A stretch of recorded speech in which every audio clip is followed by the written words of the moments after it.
the Dawn's tales. They say silence has a sound. I used to think that was just poetic talk. But when you've buried enough friends, you start to hear it. In the pauses and the spaces between raindrops. It's heavy, like guilt, like the kind you can't wash off. My name's Leonardo Leo Santoro, and this is the story of how a man can lose everything. Not because he wasn't tough enough, but because he cared too damn much. Part 1. The Homecoming, 1947. The war was over, but New York still looked like a battlefield.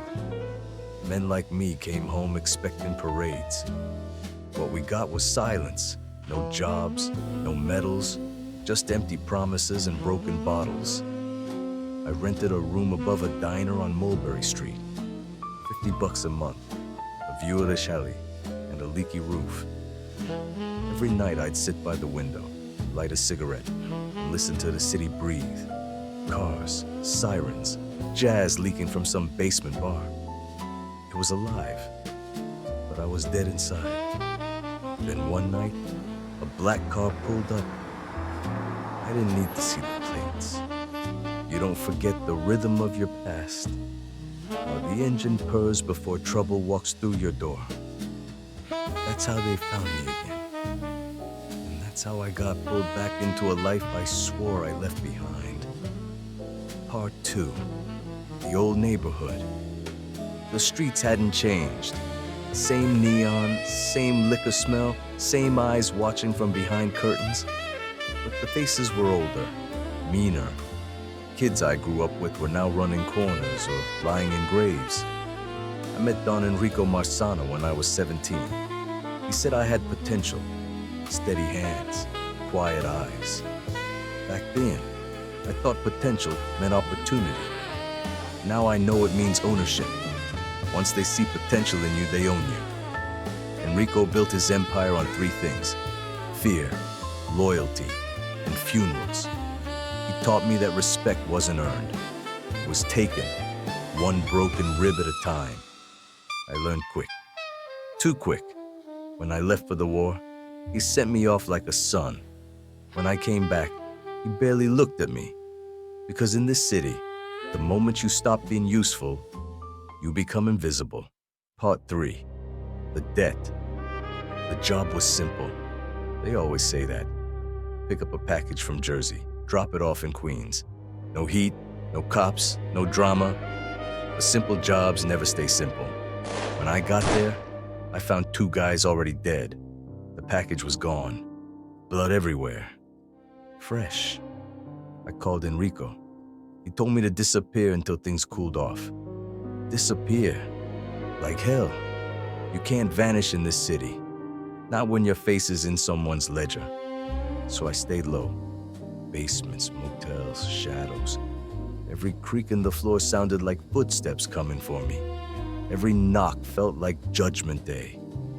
A week later, the paper said the feds hit one of Enrico's warehouses. 10 arrests. My name was on the list. Framed, branded, finished. That's when I realized the man I'd taken bullets for just signed my death warrant. Part 4. Ghosts don't sleep. There's a certain peace in being hunted. You stop pretending, you stop dreaming. Every minute feels honest because you might not get another. I hid in an old boxing gym on Canal Street. It used to be my second home. The smell of sweat, leather, and failure. Familiar, almost comforting. One night, I looked in the mirror and didn't recognize the man staring back.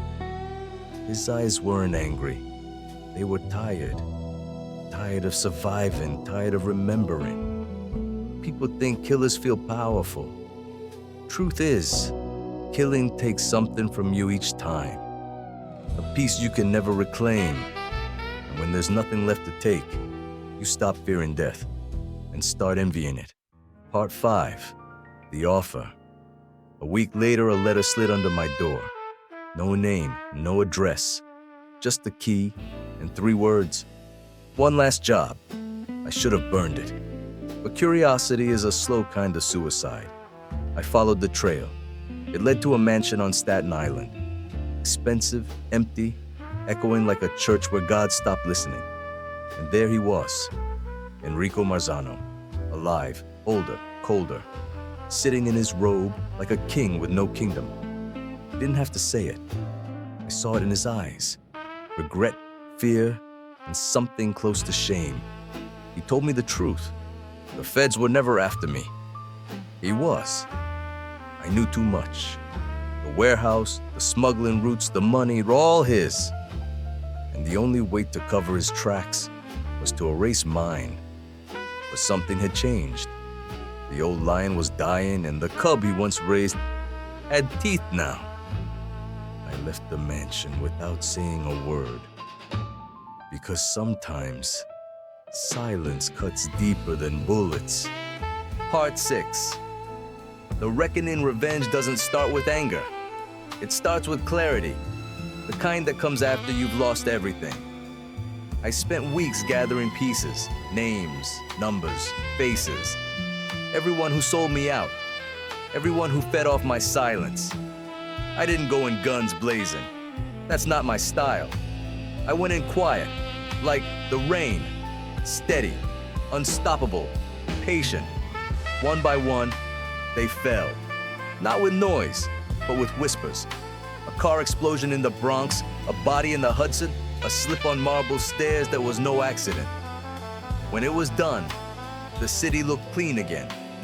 But inside, I was filthier than ever. Because vengeance doesn't wash you, it stains you.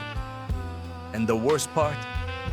After you've erased every name on the list, there's only one left, your own. Part 7, the weight of silence. They call it peace. I call it punishment. I live above the same diner now. The roof still leaks. The rain still plays that same old song on the tin. The city moves on, pretending it forgets. But I remember. I remember every scream I silenced, every man who begged me not to pull the trigger, every drop of rain that mixed with blood and never dried. Sometimes, late at night, I swear I hear them whispering my name. The ghosts, the deals, the lies. And I wonder, was I ever a good man pretending to be bad? Or just a bad man pretending he had a reason? If you ever find yourself walking alone on Mulberry Street and the rain feels heavier than it should, that's not weather, kid. That's memory. That's the weight of silence.